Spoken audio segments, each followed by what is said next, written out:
আমি মোহাম্মদ সুমন মিয়া, উপসহকারী কৃষি অফিসার।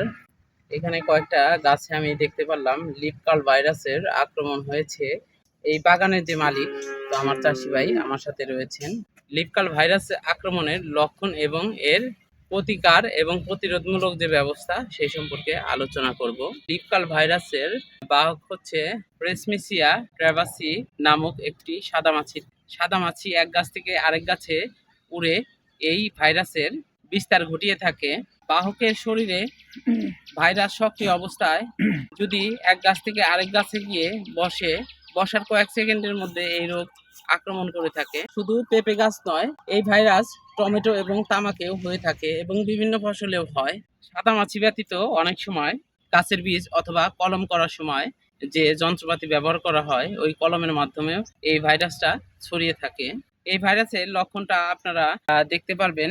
এই পেঁপে গাছের যে পত্র শিরাটা রয়েছে সেটি নিচের দিকে অথবা অনেক সময় উপর দিকে গুটিয়ে যায়। পাতা দেখতে চামড়ার মতো খসখসে হয়ে যায় এবং পাতার মধ্যে যে পত্র শিরা রয়েছে সেগুলোর মধ্যে ছোপ ছোপ হলুদ রঙের দাগ দেখা যায়। পাতাটা মোটা ভারী হয়ে যায়, পাতাগুলো কুঁচকিয়ে যায়। তো এটি মূলত আসলে লিফ কার্ল ভাইরাসের কারণে হয়। পেঁপে গাছের উপরের পাতাগুলা আক্রান্ত হয়ে থাকে বেশি এবং ক্ষতিগ্রস্ত হয় বেশি।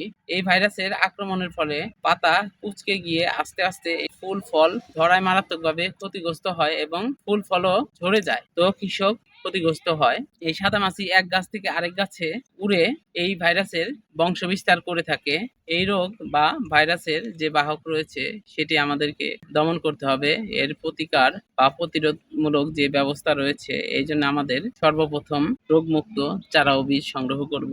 এই রোগ দেখা দেওয়ার মাত্রই গাছ উপড়ে পুঁতে ফেলতে হবে বা পুড়িয়ে ফেলতে হবে। এই রোগের প্রধান বাহক যেহেতু সাদামাছি, এই জন্য সাদামাছির আশ্রয় হচ্ছে আগাছা। তো আমরা সবসময় জমিটা আগাছা মুক্ত রাখবো এবং পরিষ্কার পরিচ্ছন্ন রাখবো। এই পোকার আক্রমণ দেখা দেয় সাথে সাথে ইমিডাক্লোপিড গ্রুপের টিডো, টাইফিড গোল্ড, কনফিডর ইত্যাদি পরিমিত মাত্রায় স্প্রে করতে হবে। প্রতি 10 লিটার পানির জন্য 2 গ্রাম হারে এই কীটনাশক ভালোভাবে গাছ ভিজিয়ে স্প্রে করতে হবে। আমি সবাইকে আহ্বান করব, চলুন কৃষিকে সবাই ভালোবাসি এবং কৃষি সমৃদ্ধশালী বাংলাদেশ গড়ি। ধন্যবাদ সকলকেই।